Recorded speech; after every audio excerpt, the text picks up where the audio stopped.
नमस्कार, आप देख रहे हैं JNN न्यूज़। मैं राजेश्वर चौहान। हम इस वक्त हैं संसद, जी हाँ, और आज उपराष्ट्रपति पद का चुनाव चल रहा है। सुबह 10 बजे से 5 बजे तक वोटिंग की जाएगी। उसके ठीक 1 घंटे बाद यानी 6 बजे वोटों की गिनती होगी और सब गुप्त मतदान के थ्रू ये उपराष्ट्रपति भारत के चुने जाएंगे।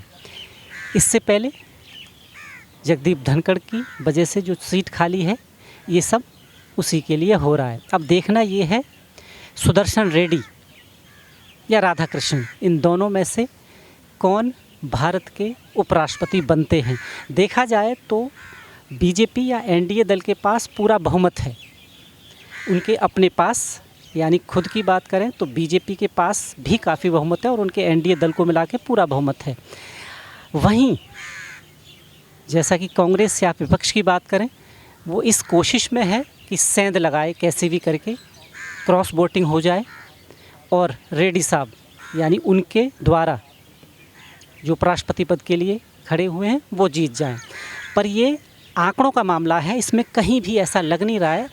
और एक करंट खबर मैं आपको बता दूं, बीजेपी के पाले में 11 वोट और जुड़ गए हैं। जी हाँ, सीधे सीधे 11। तो आप समझ लीजिए जीत पक्की मानी जा रही है।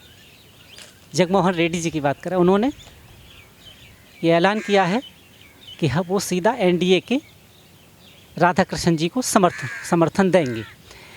अब ये तो हुई इसकी बात। अब बात करते हैं कि ये पद जो खाली हुआ, मैंने पिछली स्टोरी में बताया था क्या वजह रही।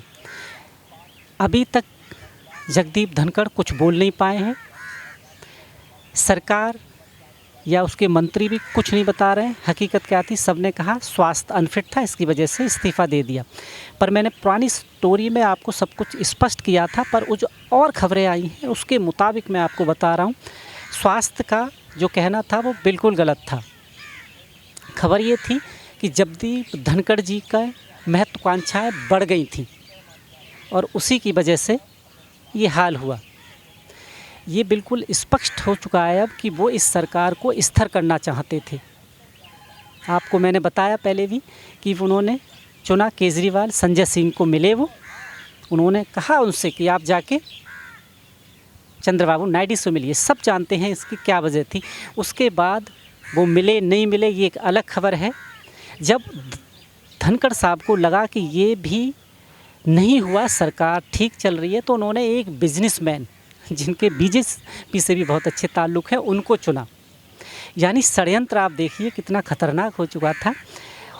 और उस बिजनेसमैन से जगदीप धनखड़ साहब ने कहा कि आप जाके नायडू साहब से मिलिए और उनसे कहिए कि बिहार के जो मुख्यमंत्री हैं नीतीश बाबू, वो उनसे बात करें और नीतीश बाबू के लिए प्रधानमंत्री की रेस में आगे करें।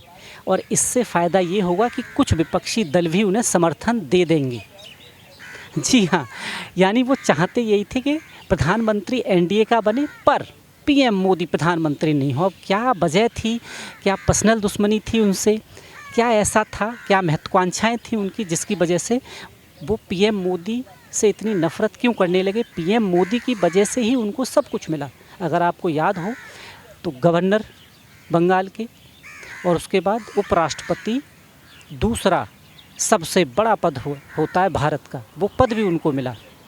पर उनकी महत्वाकांक्षा ये थी, वो चाहते थे कि जो प्रोटोकॉल राष्ट्रपति को मिलता है यानी पहले नंबर पे, वो मुझे मिले। सेकंड पोजीशन मेरी होनी चाहिए, प्रधानमंत्री की पोजीशन थर्ड होनी चाहिए।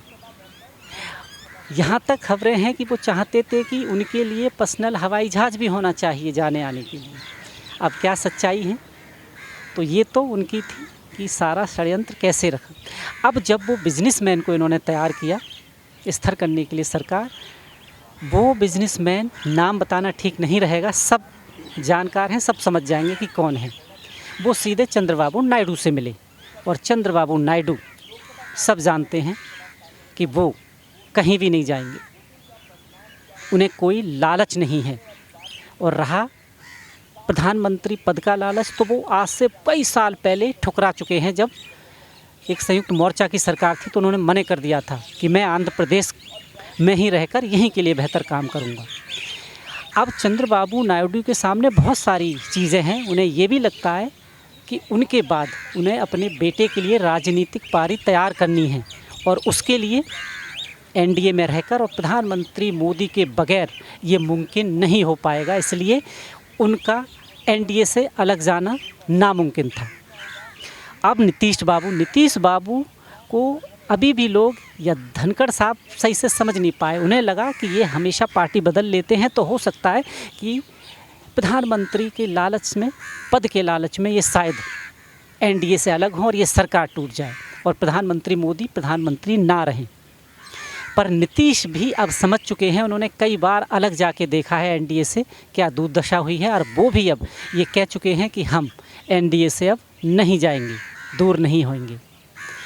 और जब वो बिजनेसमैन साहब जिसकी मैं बात कर रहा हूँ वो जब नायडू से मिले तो नायडू साहब ने यही बात फिर प्रधानमंत्री को बता दी।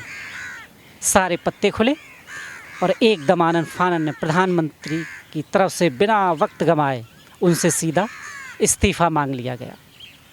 ये थी सही वजह। एक इंटरव्यू में अमित शाह जी से भी पूछा गया तो उन्होंने भी टाल मटोल करते हुए यही कहा कि उन्होंने लिखा है अपने उसमें कि उनका स्वास्थ्य ठीक नहीं है, पर ना सरकार ना कोई नहीं बोल पा रहा। और रहा धनखड़ साहब, वो बोलेंगे तो सही पर वो शायद वक्त का इंतज़ार कर रहे हैं या फिर कहीं ना कहीं गिल्टी हैं कि उनसे ये क्या हो गया, सब कुछ चला गया। ये पूरी खबर कोई सही से नहीं बता पा रहा है। आने वाले वक्त में अगर धनखड़ साहब जवाब दे पाएँ तो सब पता चलेगा आखिर हकीकत क्या थी। और अगर धनखड़ साहब इस्तीफ़ा नहीं देते तो ये मान के चलिए सरकार पूरी तैयारी कर चुकी थी उनके प्रति महाभियोग लाने का। उन्हें हटाया वैसे भी जाता पर वहाँ सरकार को वजह बतानी पड़ती, पर ये आराम से हो गया बिना वजह बताए। और उसी के जो पद खाली हुआ है आज वो पद भर जाएगा। शाम 6 बजे के बाद गिनती शुरू होगी, देश को राष्ट्रपति मिल जाएंगे, सब चीज़ें फिर एक बार पटल पर होंगी। लोगों को सब समझ आएगा धीरे धीरे कि क्या हो रहा है। मोदी के करिश्माई के सामने विपक्ष धराशायी है और इस बार भी ऐसा ही होते दिख रहा है। अब थोड़ी देर की बात और है, हमारी स्टोरी डलने से पहले ही शायद आपको ये पता चल जाएगा कि उपराष्ट्रपति कौन। आप देख रहे हैं JNN न्यूज़। बहुत बहुत धन्यवाद। कैमरामैन रवि कुमार के साथ मैं राजेश्वर चौहान।